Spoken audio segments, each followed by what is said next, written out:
안녕하세요. 우리 뉴프런트교회 성도 여러분, 또 온라인으로 함께 하시는 여러 성도 여러분, 우리 찬양하면서 우리 기도회 시작하겠습니다.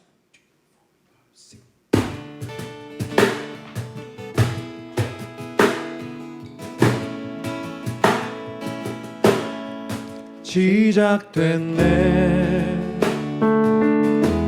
우리 주님의 능력이 나의 삶을 다스리고 새롭게 하네. 자유하네. 죄와 사망으로부터 나의 삶은 변하고나 충만하네. 은혜로다.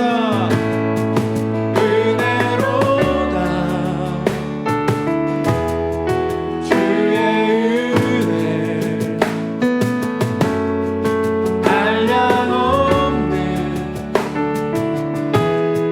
주의 은혜로다.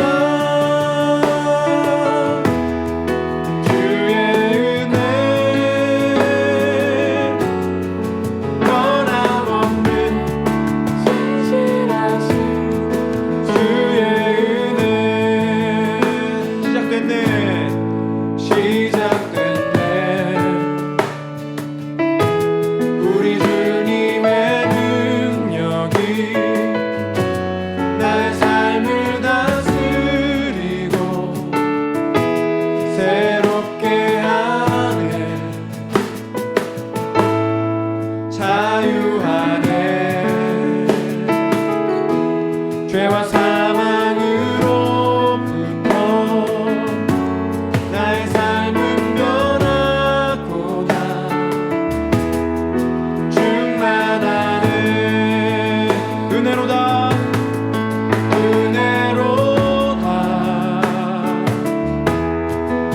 주의 은혜 한량 없는 주의 은혜로다. 주의 은혜 변함없는 신실하신 주의 은혜. 은혜로다.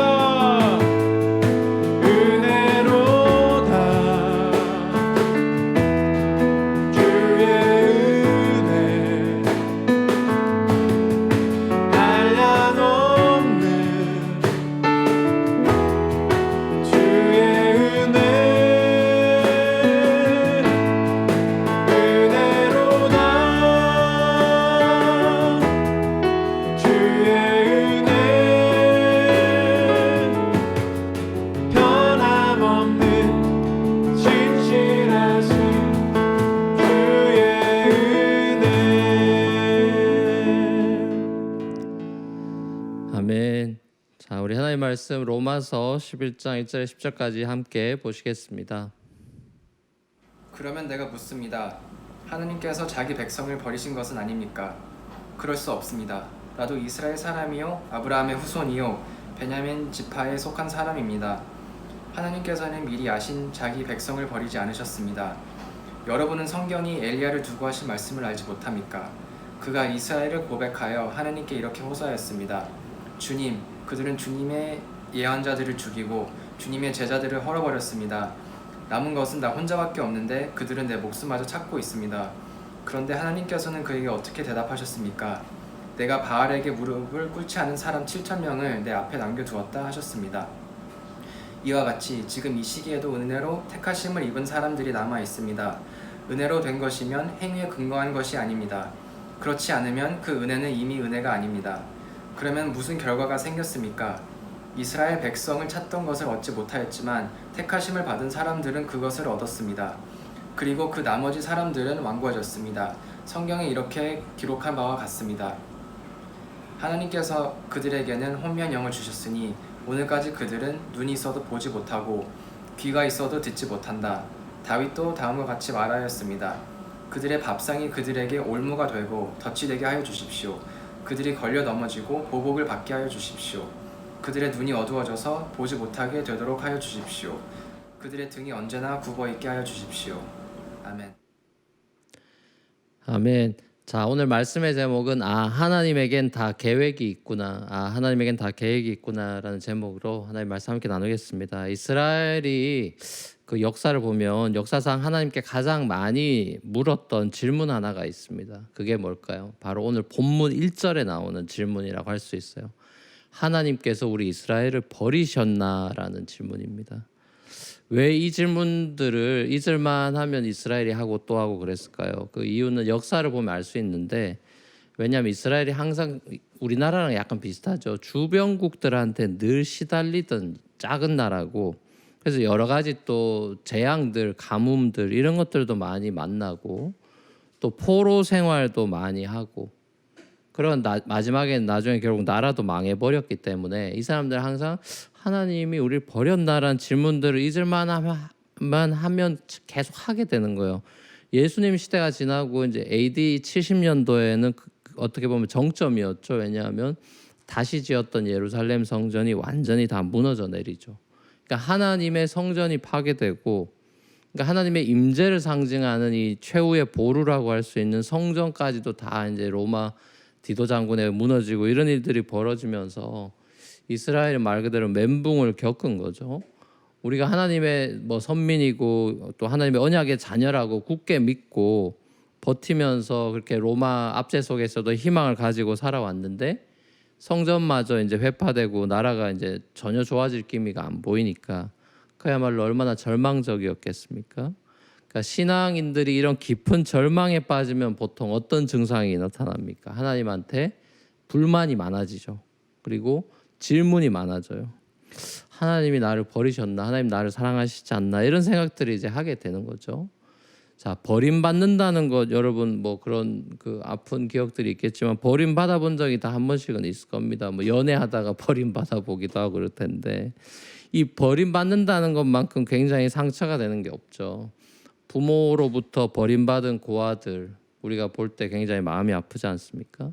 애인한테나 남편한테 버림받는다. 이 상상만 해도 참 끔찍한 일이죠. 근데 하나님께서 이스라엘 자기 백성을 그러면 버리시는 분이냐? 바울은 그렇게 묻고 나서는 절대로 그럴 수 없다라고 단언을 하죠. 그러면서 또 구약을 가져와서 설명을 하는데, 이제 예언자 우리가 알고 있는 엘리야 얘기를 하면서, 엘리야가 이제 열심히 사역을 했죠. 갈멜산에서 막 불도 내리고 이런 사역을 하다가 이제 자기만 남은 것 같은 거예요. 이 다른 우상 숭배자들이 주님의 제단도 다 허물고 하나님의 사람들을 막 예언자들 핍박하고, 자기도 이제 죽게 생기는 상황까지 이르자 이 엘리야가 굉장히 절망하는 그 내용이 나오죠. 그게 이제 여러분 잘 아는 로뎀 나무 아래에서 이제 심지어 자살 충동도 막 느끼죠. 그때 엘리야한테 하나님이 하셨던 말씀이 오늘 본문에 나와 있는데, 하나님이 그때 이 엘리야에게 뭐라 그럽니까? 내가 아직 이스라엘에 바알에게 무릎 꿇지 않은 7,000명을 남겨놨다, 이런 얘기를 하시지 않습니까? 여러분 잘 아는 내용이죠.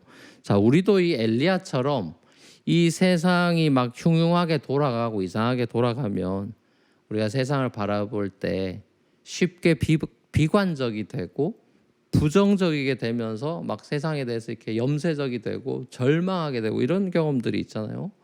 나만 바보같이 이렇게 열심히 살고 있나 하는 그런 생각마저 들기도 하면서 사람이 막 이렇게 의기소침해지기도 하고 그러죠. 우울해지고. 자, 그리고 하나님께서 이 세상과 나를 버리셨나라는 이런 막 의구심마저 듭니다. 자, 하지만 하나님은 우리의 이런 생각과 판단이 너무 섣부른 판단이다, 이렇게 지적하시는 거예요. 왜냐? 하나님에겐 다 계획이 있기 때문입니다. 유대인과 이방인의 구원의 문제에 있어서도 하나님께서는 이 역사상에서 다 계획을 가지고 시나리오를 짜 가신다는 걸 알 수가 있는 거죠. 이 세상의 역사를 나나 어떤 탁월한 리더가 이끌어가는 것이 아니라 배후에 계신 하나님께서 이 역사 가운데 섭리하고 이게 미세하게 조정하면서 전체적인 이 드라이브를 해 가신다는 것을 성경은 보여주죠.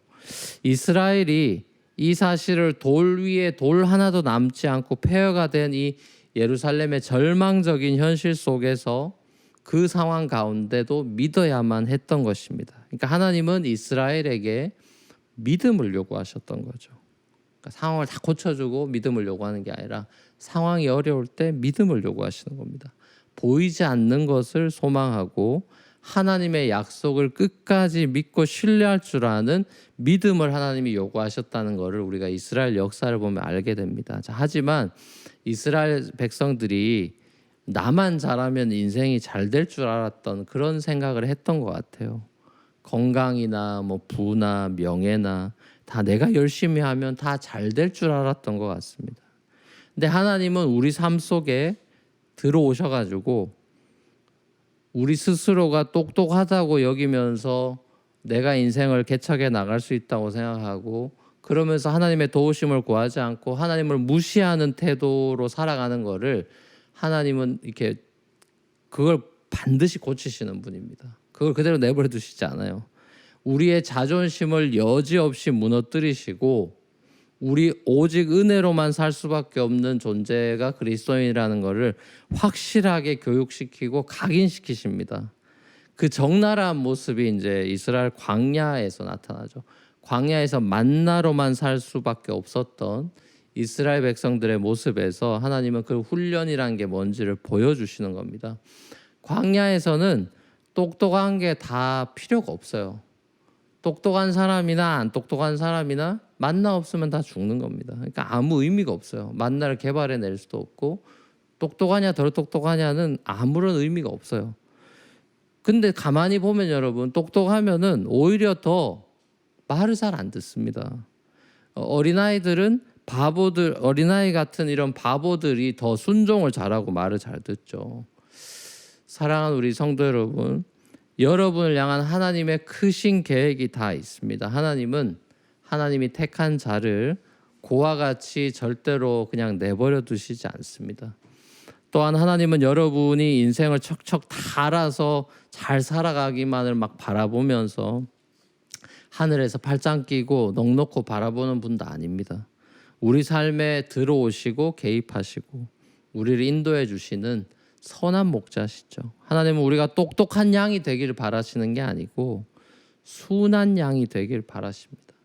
하나님이 주시는 꼴을 받아 먹고 그저 감사하고 그 은혜를 찬양할 수 있는 그런 순한 양과 같이 변해가는 저와 여러분이 되시기를 우리 주님의 이름으로 간절히 축원합니다.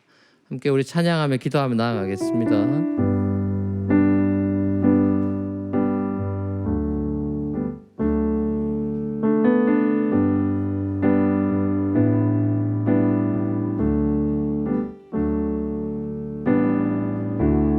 은혜 아니면 살아갈 수가 없네.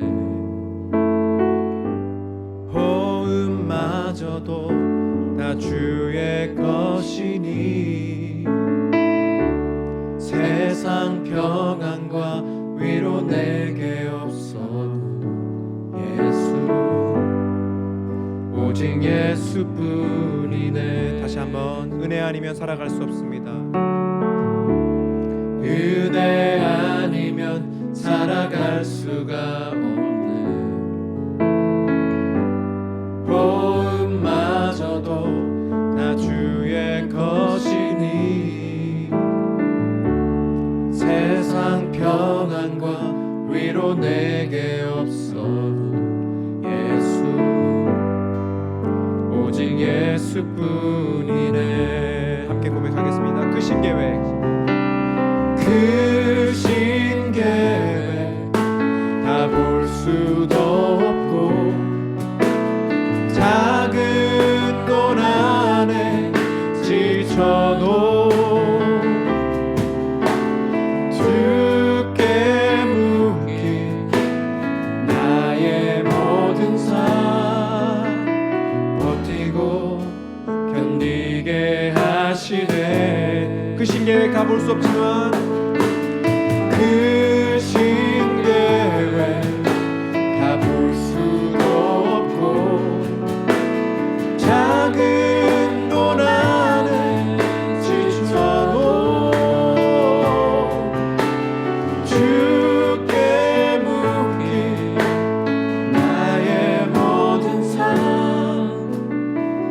버티고 견디게 하시네.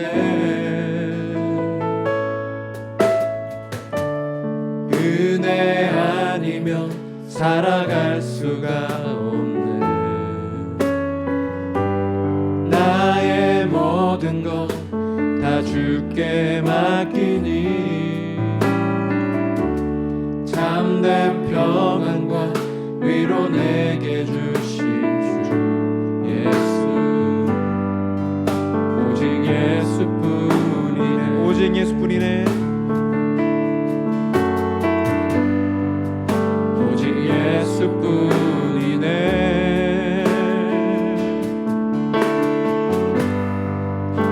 오직 예수뿐이네.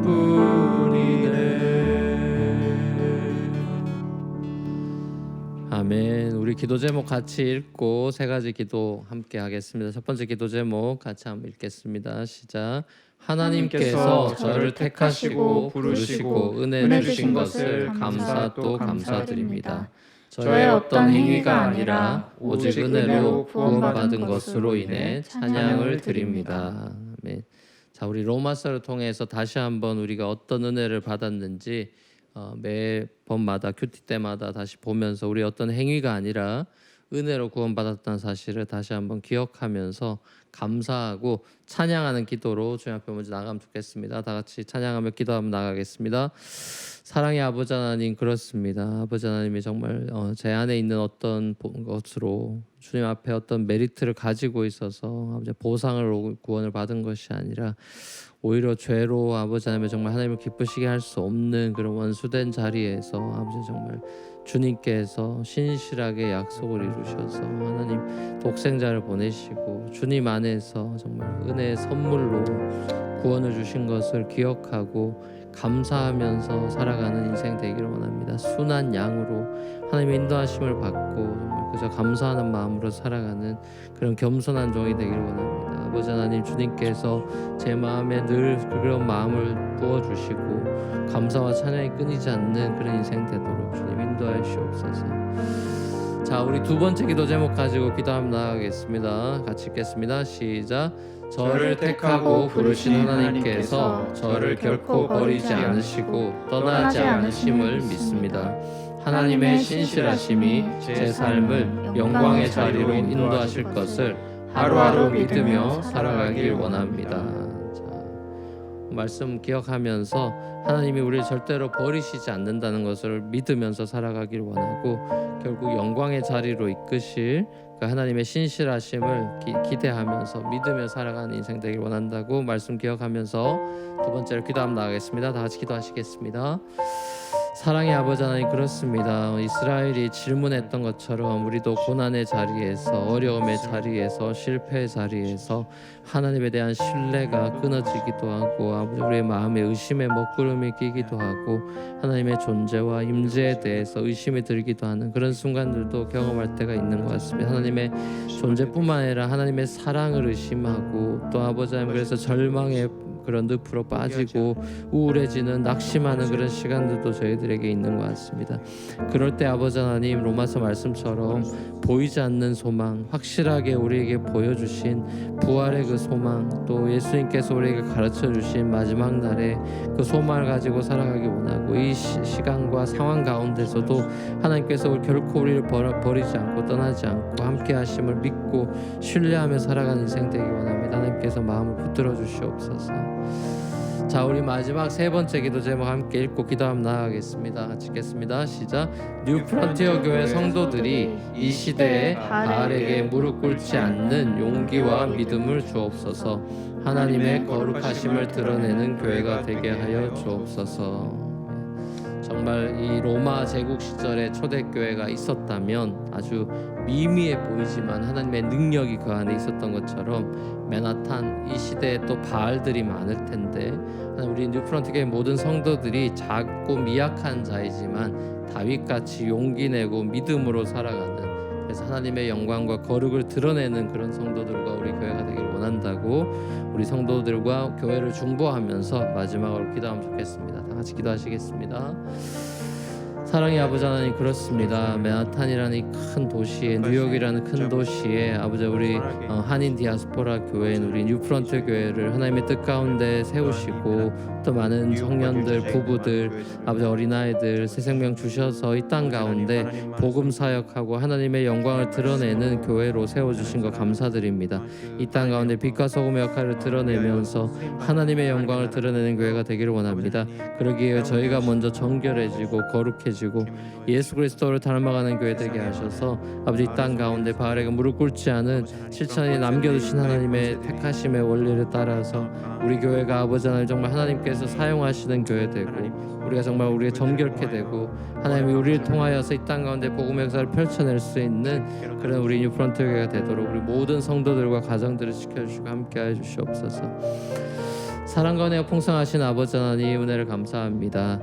우리에게는 큰 픽처를 볼 수 있는 그런 눈도 잘 없고 비전도 없고 또 계획을 우리가 세우지만 우리 계획대로 안 되는 것들도 너무 많은 그런 미지수와 같은 그런 미지의 세계를 살아가고 있지만, 하나님께서는 이미 모든 것들을 다 알고 계시고 우리의 삶을 인도해 주시는, 디렉션을 알고 계시는 선한 목자임을 저희들이 다시 한번 깨닫기를 원합니다. 우리를 구원하신, 이집트에서 구원해 내신 분은 그냥 될 대로 되라 아무데나 가는 곳으로 가는 것이 아니라 약속의 땅 가나안을 향하여 계획 가운데 추진해 나가신 하나님의 섭리를 봅니다. 아버지 하나님, 우리의 개인의 인생도 또 우리 교회도 우리 가정도 다 하나님의 섭리 가운데 들어있음을 깨달으며 어떤 환경에 처하든지 간에 믿음의 발걸음으로 주님을 신뢰하며 우리를 결코 버리지도 떠나지도 않겠다고 약속하신 그 예수님의 말씀을 믿으며 한 걸음 한 걸음 내디딜 수 있는 믿음의 여정이 될 수 있도록 인도하여 주시옵소서. 특별히 팬데믹 기간 가운데 우울에 빠져 있거나 낙심하고 있는 영혼들이 있다면 주님 특별히 찾아가 주시고 위로해 주시고 격려해 주셔서 믿음 잃지 않고 다시 용기 낼 수 있도록 축복하여 주시옵소서. 모든 것 주님께 의탁드리고 감사드리며 예수님의 이름으로 기도합니다. 아멘. 하늘에 계신 우리 아버지여, 이름이 거룩히 여김을 받으시오며 나라의 임하옵시며 뜻이 하늘에서 이루어진 것 같이 땅에서도 이루어지이다. 오늘날 우리에게 일용할 양식을 주옵시고 우리가 우리에게 죄진 자를 사하여 준 것 같이 우리 죄를 사하여 주옵시고 우리 시험에 들게 하지 마옵시고 다만 악에 썩구하옵소서. 대개 나라와 권세와 영광의 아버지께 영원히 있사옵나이다. 아멘. 감사합니다. 자유롭게 기도하시고 내일 또 뵙겠습니다.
주